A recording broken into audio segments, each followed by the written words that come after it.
2022. Dimitri Pavlenko. 8h43, il flotte dans l'air comme un petit parfum de 70s. Savoir. Non, vous étiez trop jeune, Bruno, jeudi, dans les années 70. Absolument. François Calfon, vous étiez né dans les années 70, vous? Je suis né en 68, en juin. Bon. Vous voyez. N'y voyez aucun signe entre mai et juin 68. Bon, alors, voilà.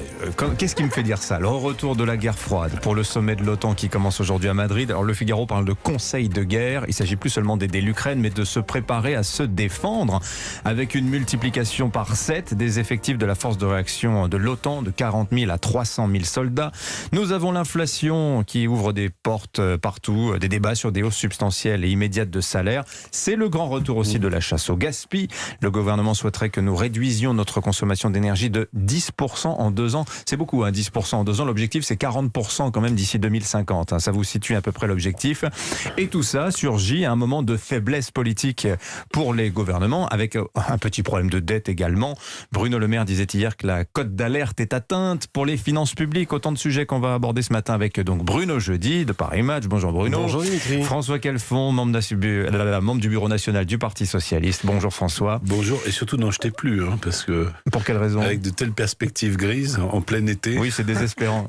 Mais la lucidité nous impose ce commentaire. Ouais, je suis d'accord. Et Emmanuel Ducrot est là avec nous aussi, journaliste à l'opinion. Bonjour Emmanuel. Bonjour, j'apprécie que vous ne m'ayez pas demandé si j'étais né en 1970. Ben non, vous êtes né quoi, en 2001, 2002, un peu comme ça. Voilà. Alors, je ne sais pas si on parle de l'OTAN, messieurs, si vous vous sentez qualifiés pour évoquer ce renforcement substantiel sur le plan Est qui, semble-t-il, va se décider aujourd'hui à Madrid au sommet de l'OTAN.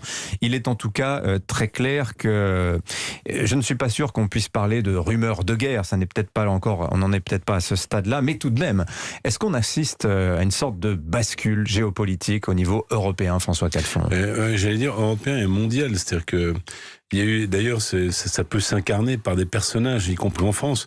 Il y a eu l'ère des technocrates, c'est le retour des politiques. C'est le retour des politiques au niveau national, c'est le retour des politiques au niveau international. Et dans une vision clausewitzienne des relations internationales, non, l'histoire n'est pas finie. Elle est même violemment de retour.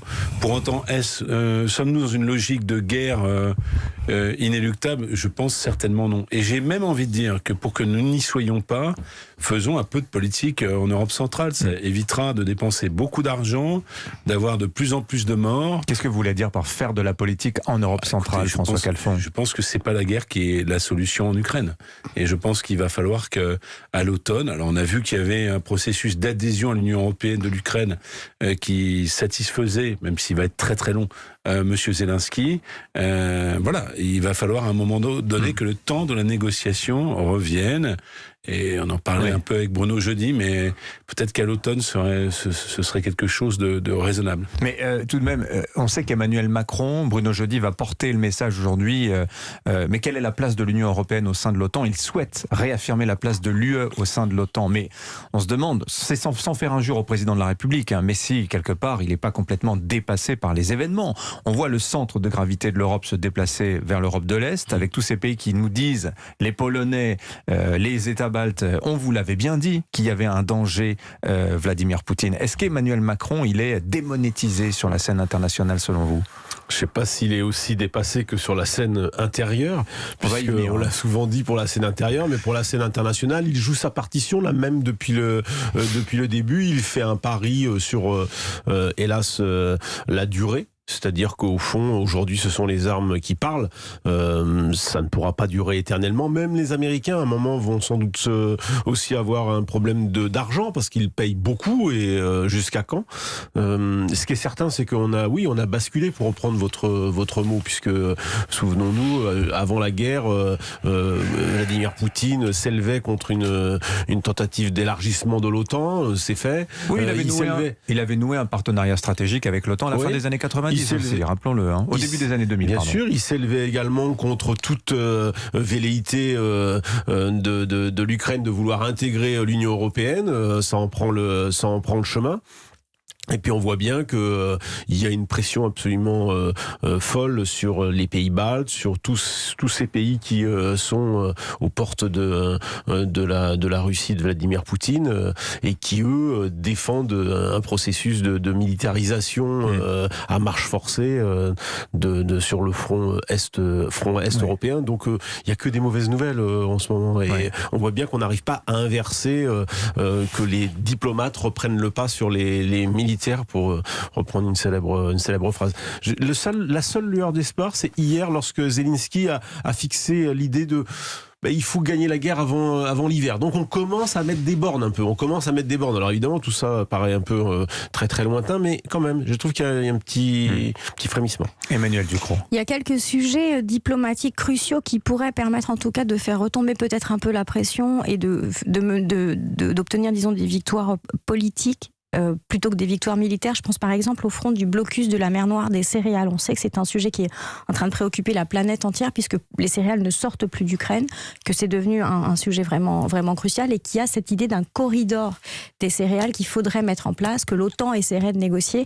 Ce dossier-là, il est au point mort et peut-être que c'est un des angles d'attaque pour recommencer à faire de la diplomatie dont l'Union européenne, dont Emmanuel Macron peut-être pourrait se saisir. Parce que si on arrivait à obtenir de la Russie l'ouverture de ce corridor, on aurait déjà levé une partie de la pression. Oui. Ça pourrait être un premier pas. Mais vous savez ce qu'on dit, dans tous les pays qui sont les plus exposés au risque de pénurie, voire de famine causée par la guerre en Ukraine, on dit que c'est pas la faute des Russes, on dit que c'est la faute des sanctions occidentales. Là, il y a une défaite diplomatique majeure pour les Occidentaux.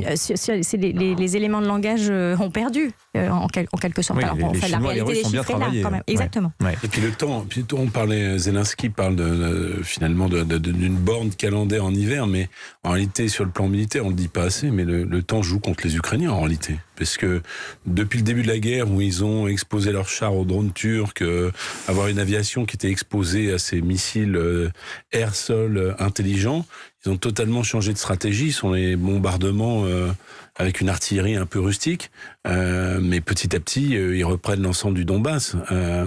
Et donc je ne vois pas quel est, à part un changement d'échelle dans le soutien militaire occidental, je ne vois pas quelle est l'issue militaire pour l'Ukraine. Alors on ne le dit pas parce que c'est pas politiquement correct, mais enfin ça fait au moins maintenant 3 semaines à 1 mois qu'il n'enregistre plus aucun succès militaire.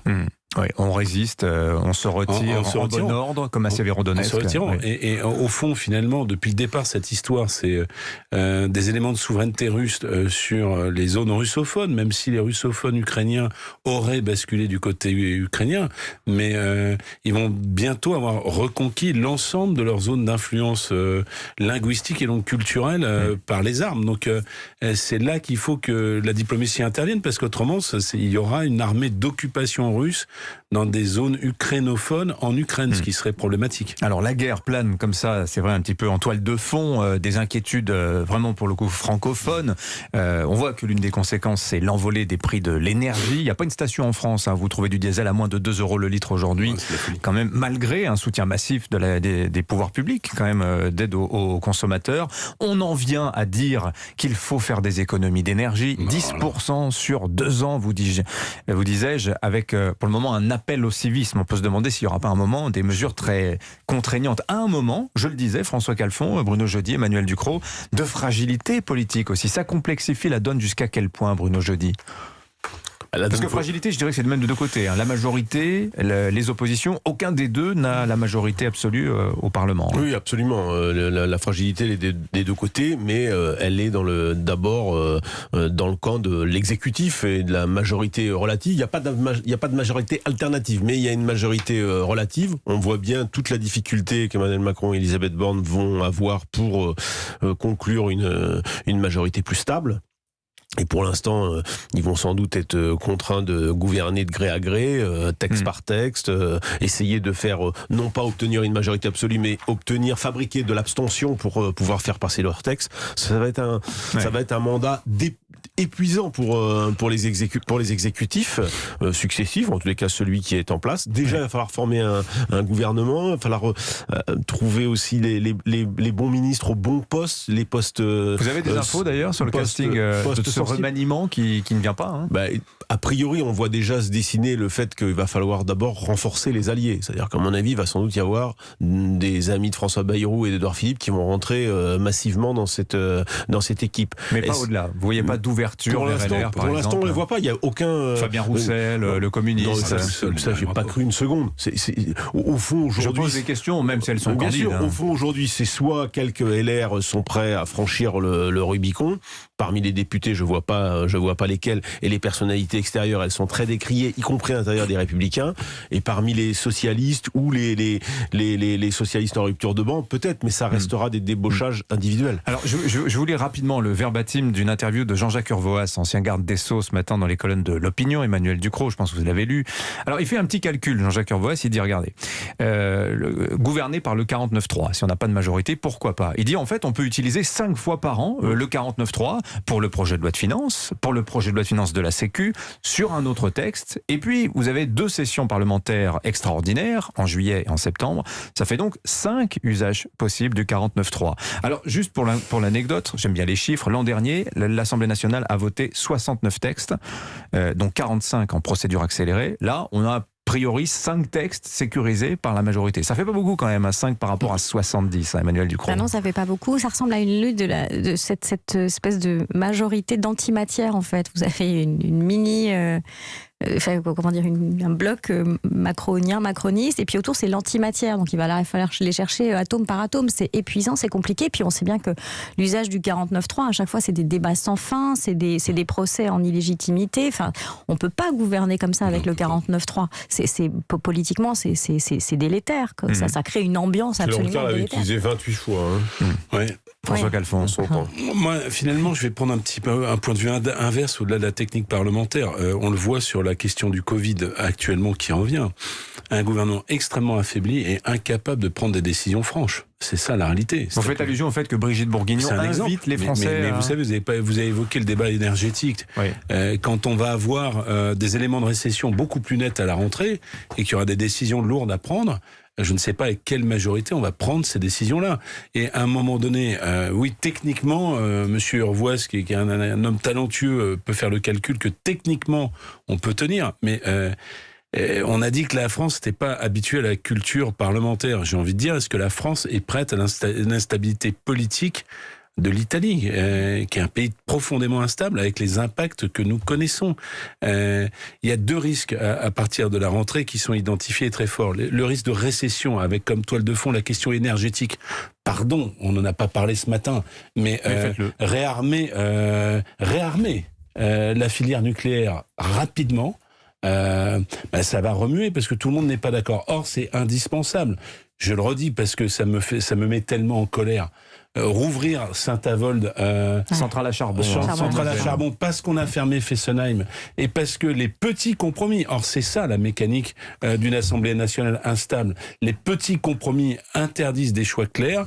Vous aurez sur chaque secteur en silo de la gestion de l'État la même chose. Les Français sont pas habitués à ce que ce qui demeure un grand pays qu'est la France avance K1, KA dans les abîmes, parce que c'est de cela qu'il s'agit. C'était votre introduction à notre débat ce matin. Je dirais qu'ils ne sont plus non plus peut-être habitués à souffrir un petit peu, puisque d'un côté vous avez Bruno Le Maire qui nous dit attention, code d'alerte sur les finances publiques, 2900 milliards d'euros de dette, et de l'autre, qu'est-ce qu'on fait?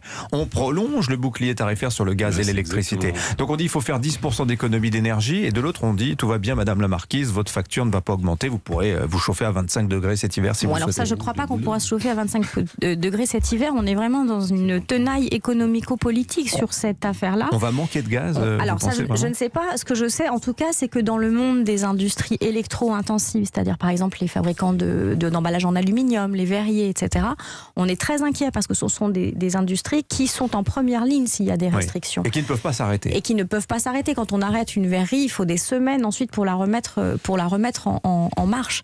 Donc ça veut dire qu'on sabote une partie de notre politique de réindustrialisation en plus. C'est absolument terrible. Et effectivement, Saint-Avold, c'est quand même le symbole de nos défaites intellectuelles. Enfin, quand on regarde la capacité de Saint-Avold, elle ne couvre même pas celle de Fessenheim. Fessenheim, dont on nous a dit pendant des années que sa fermeture serait indolore et qu'on la compenserait avec autre chose. Force est de constater que c'est faux et on la compense avec du charbon. Je me permets une toute petite incise. Des Saint-Avold en Pologne, en Allemagne et dans toute l'Europe centrale, il y en a des dizaines qui sont en train de rouvrir et on nous explique que l'urgence c'est d'interdire les voitures à combustion en 2035.